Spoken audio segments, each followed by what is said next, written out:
Hello guys, welcome to Pakistani fair reaction. तो कैसे हैं आप सब? उम्मीद है आप सब खैरियत से होंगे, ठीक होंगे और आबाद होंगे। हमारी दुआ यही है आप खुश रहें, आबाद रहें। मेरा नाम है फहान। मेरा नाम मंसूर सुगैस। लेकर आ गए हैं यार। इसमें आज हम जानेंगे भाई, किसी टाइम पाकिस्तान सुपर पावर बनने पे आ गया था, लेकिन एकदम क्या हुआ यार। जज्बात बदल गए और भाई सारा कुछ खड्डे में गिर गया।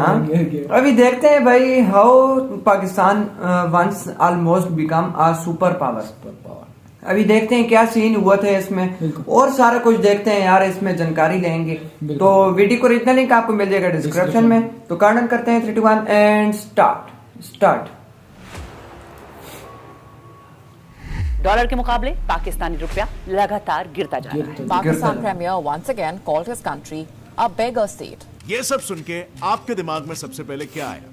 Of course, our problematic neighbor Pakistan, right? Pakistan जो आज billions and billions of dollars की डेट में डूबा हुआ है, जिसके लिए यूएस भी ये कहता है कि दुनिया के सबसे डेंजरस देशों में से एक है। पाकिस्तान एक ऐसा देश जो इतना पॉलिटिकली अनस्टेबल है कि आज तक उसका एक भी प्राइम मिनिस्टर अपना पूरा टर्म पूरा नहीं कर पाया है। गरीबी यहाँ इतनी है कि पाकिस्तान के प्रधानमंत्री खुद ये कहते हैं कि जब भी हम किसी कंट्री से बात करने जाते हैं, वो ये समझते हैं कि हम यहाँ पर भीख मांगने आ रहे हैं। और हम आज 75 साल बाद आज कशकोर लेके फिर रहे हैं। वेल फ्रेंड्स, ये पाकिस्तान की आज की स्थिति है, जो देखकर बुरा तो लगता है। सही सीन है यार। अपने भाई जैसा ही फील होता है। हमारे बिछड़े हुए भाई है जो इस सिचुएशन में आ धमके हैं। लेकिन डू यू नो, एक टाइम ऐसा भी था जब यही देश सुपर पावर बनने की दौड़ में था। Yes, you heard that right. In fact US, central Asia, Arab countries, ये सब पाकिस्तान को सुपर पावर बनाने में उसका साथ दे रहे थे। कोऑपरेशन इतना हाई था। वेल, आप में से बहुत ही कम लोगों को पाकिस्तान के इस दौर के बारे में पता भी होगा। सुपर पावर बनने का सपना पाकिस्तान आजाद होते ही देखने लगा था, क्योंकि उसके लिए उसका सबसे बड़ा हथियार था रिलीजन। आजाद होते ही पाकिस्तान इस्लामिस्तान बनने के सपने देखने लगा था। बेसिकली प्लान बिल्कुल सिंपल था, दुनिया के सारे मुस्लिम देशों को एक एक करके इस्लामिस्तान बनाना, और इन इस्लामिस्तानों का सुल्तान होता पाकिस्तान खुद। ये बात ज्यादा लोगों को पता नहीं है, लेकिन 1947 में इंडिपेंडेंस के जस्ट बाद पाकिस्तान के टॉप रैंकिंग लीडर खालिद उज़्ज़मान ने पूरे मिडिल ईस्ट का दौरा भी किया इस्लामिस्तान के इस आइडिया का प्रचार करने के लिए। हालांकि एक ऐसा दौर था जहां पर मिडिल ईस्टर्न कंट्रीज अपने ही डोमेस्टिक इश्यूज में फंसी हुई थी, और इसीलिए बात आगे नहीं बढ़ी।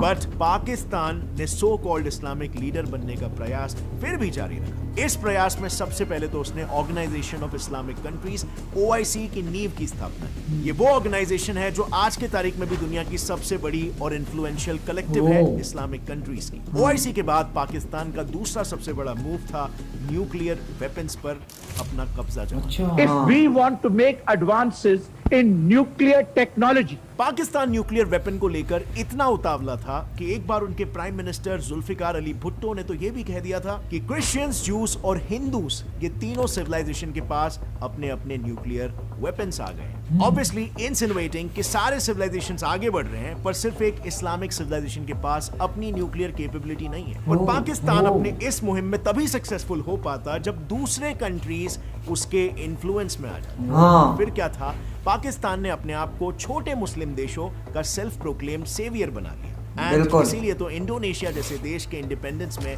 पाकिस्तान का बहुत बड़ा हाथ था। और फ्रेंड्स, वैसे मैं ये तब की बात कर रहा हूं जब पाकिस्तान खुद भी एक इंडिपेंडेंट देश नहीं था।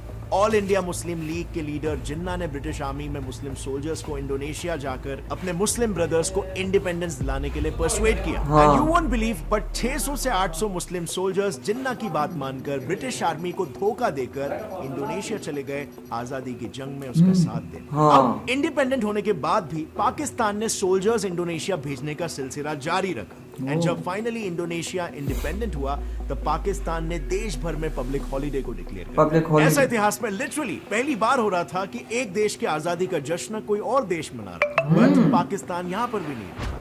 पाकिस्तान ने तो Libya, Tunisia, Morocco, Algeria, Somalia, Eritrea जैसे और बाद में क्या हुआ यार, इंडिपेंडेंस की भी बात UNSC में उठाई। लेकिन वो कहावत है ना, हाथी के दिखाने के दांत अलग और खाने के दांत कुछ अलग। बस पाकिस्तान का भी केस कुछ ऐसा ही था, क्योंकि पाकिस्तान का रिलीजियस सुप्रीमेसी पाने का असली डर्टी गेम तो कहीं और ही चल रहा था। It was in central Asia.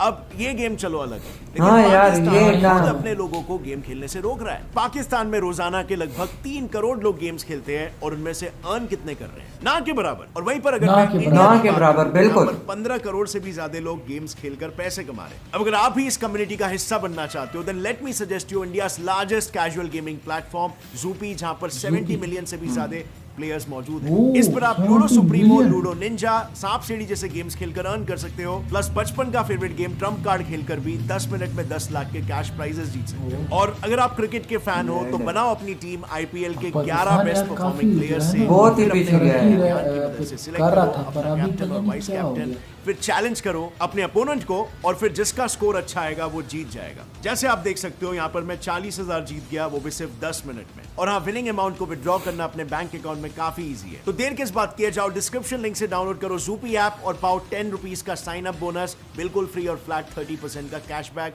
अपने फर्स्ट डिपॉजिट पर। और हाँ, अपने फ्रेंड्स को रेफर करने पर आपको मिलेगा 100 रुपीज का रेफरल अमाउंट भी। सो डाउनलोड करो ज़ूपी नाउ, खाली है तो खेल जा। And now let's jump back to the topic. जैसे मैं आपको बता रहा था, पाकिस्तान का रिलीजियस डर्टी गेम तो कहीं और चल रहा था, and it was central Asia. 1984 में पाकिस्तानी इंटेलिजेंस ने कुरान के 5000 कॉपीज को इलीगली यूएसएसआर के सदर्न बॉर्डर्स के थ्रू स्मगल किया था। इनफैक्ट नारकोटिक्स, वेपन्स और भी कई सारे इस्लामिक बुक्स भी यूएसएसआर बॉर्डर के अंदर पहुंचाए जा रहे थे। सो पिक्चर दिस, आज ऐसा क्यों है? कम्युनिस्ट यूएसएसआर के 15 में से 6 रिपब्लिक्स तो मुस्लिम मेजॉरिटी है। वेल, पाकिस्तान को यूएसएसआर को डिस्टेबलाइज करके इसी का एडवांटेज लेना था और इसीलिए वो बिल्कुल। इन देशों में इस्लामिक रेडिकलिज्म को बढ़ाने की कोशिश कर रहा था। लेकिन just imagine things over here, USSR वो टाइम का एक सुपर पावर था और पाकिस्तान शेर के मुंह में सीधा हाथ डाल रहा था। इतना वो टाइम पे पाकिस्तान की डेयरिंग।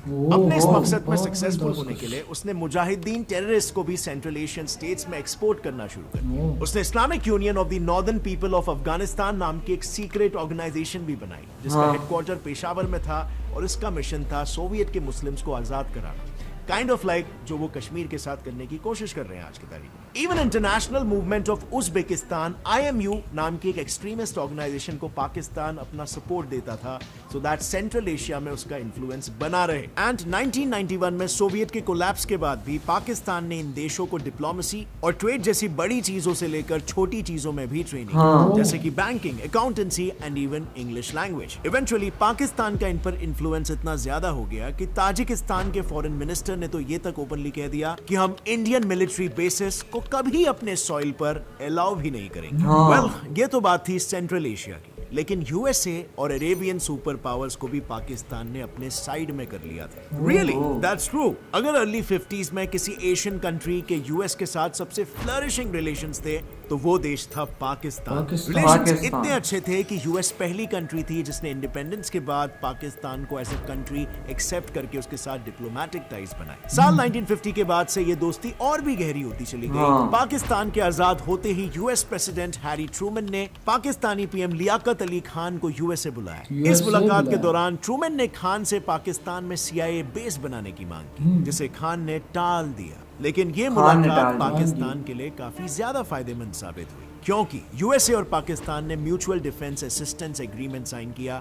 जिसके तहत कई पाकिस्तानी सोल्जर्स को यूएसए ट्रेन करने वाला था और यूएसए ने military assistance advisory group MAG को रावलपिंडी में एस्टैब्लिश कर दिया। और इस मुलाकात के बाद अगले 4 सालों तक कई टॉप पाकिस्तानी ऑफिशियल्स यूएसए गए और हेवी यूएस एड्स पाकिस्तान को मिलते रहे। पाकिस्तान ने तो यूएस आर्मी को अपना पेशावर एयर स्टेशन लीज पर भी दे दिया ताकि वो वहां से रशिया पर नजर रख सके। रशिया से खुश होकर 1960s में यूएसए ने पाकिस्तानी पीएम आयूब खान को बुलाकर उनका कुछ ऐसा बहुत ही शानदार स्वागत किया। इस मुलाकात के बाद पाकिस्तान की एशिया में पोजीशन इतनी स्ट्रांग हो गई थी कि जुलाई 1971 में यूएसए और चाइना के बीच डिप्लोमेटिक टॉक्स पाकिस्तान ने शुरू करवाए थे। कोल्ड वॉर के दौरान पाकिस्तान यूएस का एक मेजर एलाय बन गया। इन दोनों कंट्रीज में कोऑपरेशन इतना बढ़ गया कि साल 1979 से 1988 के बीच पाकिस्तानी इंटेल एजेंसी ISI और अमेरिकन इंटेल एजेंसी CIA ने साथ मिलकर यूएसएसआर के खिलाफ बिलियंस ऑफ डॉलर्स के मिशंस किए और 1987 तक तो पाकिस्तान पाकिस्तान यूएस से इतना एड ले चुका था कि वो इजराइल के बाद दूसरा सबसे बड़ा एड रिसिपिएंट बन गया। दूसरा और ऐसे ही और बीतते सालों के साथ पाकिस्तान और अमेरिका की बहुत ही दोस्ती एकदम मजबूत होते जा रही थी। इस दोस्ती का पाकिस्तान को भरपूर फायदा हो रहा था। पाकिस्तान बहुत ही खुलकर यूएसए की मदद ले रहा था। लेकिन फिर साल 2001 में यूएस में 9/11 का आतंकी वो 9/11 जो अब हुआ इस था, बार हाँ। यूएस को पाकिस्तान की मदद की जरूरत थी। हाँ। वो इस हमले के सूत्रधार ओसामा बिन लादेन को वो जो पकड़ना हाँ चाहते थे। बिल्कुल हाँ। बस अपने दोस्त की मदद करने में पाकिस्तान जुट गया। शुरू में पाकिस्तान ने तालिबान और अलकायदा के मेंबर्स के साथ बात करके ओसामा को हैंडओवर करने की डील करने की कोशिश की। ओह। लेकिन इस नेगोशिएशन के फेल होने के बाद पाकिस्तान ने अपने सारे एयर बेसेस को यूएस फोर्सेस के लिए ओपन कर दिया ताकि वो अलकायदा पर हमला कर सके। ओह। इस इतनी बड़ी मदद के बदले यूएस ने पाकिस्तान पर लगाए सारे पुराने सैंक्शंस हटा दिए और 2003 में तो इस मदद के बदले यूएसए ने पाकिस्तान को दिए लोन्स में से $1 बिलियन ऐसे ही माफ कर दिए। माफ कर But दिए। पाकिस्तान डिडंट स्टॉप देयर क्योंकि मिडिल ईस्ट रीजन में भी पाकिस्तान की बहुत अच्छी पकड़ थी, या यूं भी कहा जा सकता है कि पूरा रीजन पाकिस्तान के स्ट्रॉन्ग इन्फ्लुएंस में था। इस पूरे मिडिल ईस्ट में एक एक कंट्री का पाकिस्तान मदद कर रहा था। एक जैसे कि country। यूएई 1968 में आजादी के तुरंत बाद यूएई के राजा ने पाकिस्तान से उनके आर्मी को ट्रेनिंग देने की मदद मांगी, जिसके बाद अगले कुछ सालों तक पाकिस्तानी सोल्जर्स ने यूएई आर्मी को कमांड किया और यूएई आर्मर ट्रेनिंग स्कूल में ट्रेन किया। इनफैक्ट पाकिस्तान के air commodore Sadruddin UAE air force के पहले एयर स्टाफ चीफ बने। अगले 10 सालों तक पाकिस्तान यूएई का स्मॉल आर्म्स सप्लायर रहा और यूएई की तरह ही सऊदी अरेबिया में भी पाकिस्तान का इंपॉर्टेंट रोल रहा। सऊदी के रॉयल एयरफोर्स को खड़ा करने में पाकिस्तान का सबसे बड़ा हाथ था, इतना बड़ा कि सऊदी को अपना पहला जेट पाकिस्तानी सपोर्ट की वजह से मिला। इनके सऊदी के साथ इतने अच्छे रिलेशंस हो गए थे कि 1998 न्यूक्लियर टेस्ट के वर्ल्ड सैंक्शंस के बाद सऊदी ने पाकिस्तान को डेली के 50,000 बैरल ऑयल फ्री सप्लाई किए। इसके अलावा कुवैत, कतार और बहरीन की मिलिट्री एस्टैब्लिश करने में भी पाकिस्तान का मेजर रोल था। एंड माइंड यू 1970s के अरब वॉर में भी पाकिस्तानी फोर्सेस का मेजर इन्वॉल्वमेंट था और इस वॉर में कहीं किसी कंट्री के लिए उनके सोल्जर्स टैंक चला रहे थे तो कहीं पर फाइटर जेट्स उड़ा रहे थे। Not just Arab war, Middle East countries के बायलैटरल वॉर जैसे कि इराक कुवैत वॉर में भी पाकिस्तानी सोल्जर्स ने कुवैती टैंक बटालियन को चलाया था। Now friends, I totally agree and I know आपके लिए ये सारी चीजें न्यू रहेगी, बिकॉज आई एश्योर यू आप में से बहुत ही कम लोग जानते रहोगे कि पाकिस्तान इस लेवल पर जियोपॉलिटिकल इन्फ्लुएंस होल्ड कर रहा था एक टाइम। अब आता है मेजर सवाल कि पाकिस्तान के जब सारे तारे चमक रहे थे तो आखिर ऐसा क्या हुआ कि वो इतनी बुरी तरीके से फेल हो गया। वेल फ्रेंड्स, बात ये है ना, इतना अच्छा इन्फ्लुएंस होने के बावजूद भी पाकिस्तान इस इन्फ्लुएंस को बिल्कुल भी लेवरेज नहीं कर पाया। यूएसए जो कि पाकिस्तान का सबसे बड़ा सपोर्टर हुआ करता था, उसने उसके साथ इतने अच्छे रिलेशंस को खुद डिस्ट्रॉय करके अपने पतन की शुरुआत कर दी। और ये शुरू हुआ 2008 में तालिबान और अलकायदा के साथ अच्छे रिलेशंस मेंटेन करने की होड़ में पाकिस्तान ने इंपॉर्टेंट यूएस मिलिट्री ऑपरेशंस को लीक करना शुरू कर दिया, जिसके रिटेलिएशन में अमेरिकन आर्मी ने 12 पाकिस्तानी सोल्जर्स और 8 तालिबानी सोल्जर्स को एयर स्ट्राइक में मार गिराया। अब अमेरिका के लिए ये एक विश्वासघात की तरह था, एक उस देश से जिसके टुकड़ों पर ही तो वो पल रहा था। लेकिन 2011 में तो पाकिस्तान ने सारी हदें पार कर दी, क्योंकि उन्होंने 9/11 के मास्टरमाइंड बिन लादेन को अपने ही देश में छुपा कर रखा, जिसे यूएस हर जगह ढूंढ रहा था। इस इंसिडेंट के बाद पाकिस्तान और यूएस के रिलेशंस काफी खराब होते गए। इन इतने अच्छे रिलेशंस को मेंटेन करने की जगह पाकिस्तान बस कश्मीर में इंसर्जेंसीज और टेररिस्ट अटैक्स करवाने में लगा रहा, जिसके लिए उसने बायलैटरल रिलेशंस को इंपॉर्टेंस देने की जगह पर टेरर ऑर्गेनाइजेशंस को इंपॉर्टेंस दिया। सऊदी रिलेशंस में भी पाकिस्तान ने अपना यही स्टैंड अपनाया। येमेन वॉर के दौरान जब सऊदी को उसकी जरूरत थी तब उसने हाथ खड़े कर दिए, लेकिन वही बात जब इंडिया में रेडिकलाइजेशन फैलाने की हो तब पाकिस्तान पीछे नहीं हटा। इसी वजह से अब सऊदी भी स्पेसिफिकली कश्मीर इशू पर पाकिस्तान के लगातार मदद मांगने के बावजूद भी पीछे हट रहा है। पाकिस्तान को 2004 से अकेले यूएस से ही इतनी फॉरेन एड्स हासिल होने के बावजूद भी उनका जीडीपी लगातार 10 साल तक गिरता रहा। और वहीं टेररिज्म 2004 से एक्सपोनेंशियली ग्रो हो रहा है। और इसीलिए फ्रेंड्स, आज के तारीख में हालत कुछ ऐसी हो गई है कि कल तक जो कंट्री सुपर पावर बनने के ख्वाब बुन रही थी, आज उसकी हालत ये हो गई है कि वो 3 टुकड़ों में बंटने की कगार पर आ गई। पाकिस्तान ने जो फंडिंग्स एक्सट्रीमिस्ट और टेरर ऑर्गेनाइजेशंस को फंड करने के लिए लगाए, वही फंडिंग्स को अगर उसने इकोनॉमिक डेवलपमेंट में खर्च किया होता, क्या बात आज है भाई। पाकिस्तान की हालत डेफिनेटली कुछ अलग बिल्कुल होती। लेकिन बात है। फ्रेंड्स, आज मामला तो ये हो गया है कि पाकिस्तान 3 टुकड़ों में बंट सकता है, और इसके बारे में मैंने एक वीडियो ऑलरेडी बनाया है, जिसे आप यहाँ पर।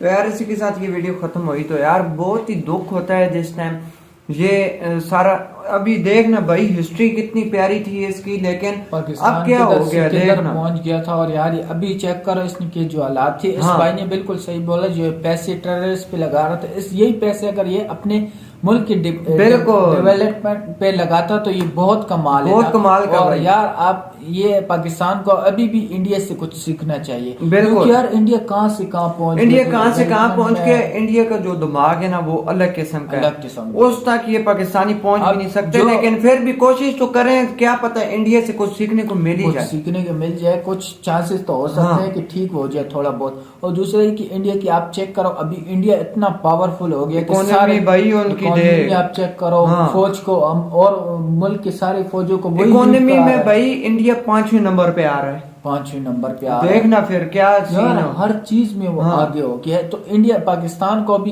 पाकिस्तान का डॉलर दिन ब दिन गिरता जा रहा है, और पाकिस्तान का डॉलर ऊपर होते जा रहा है। नहीं इंडिया का, इंडिया का। आप चेक करो यार, बहुत अच्छी लगी यार हमें बहुत ही ये वीडियो अच्छी लगी है। तो आपको ये वीडियो कैसी लगी कमेंट सेक्शन में जरूर बताइएगा। तो मिलते हैं नेक्स्ट वीडियो में, तब तक के लिए अपना बहुत ज्यादा ख्याल रखिएगा। तो यार बाय।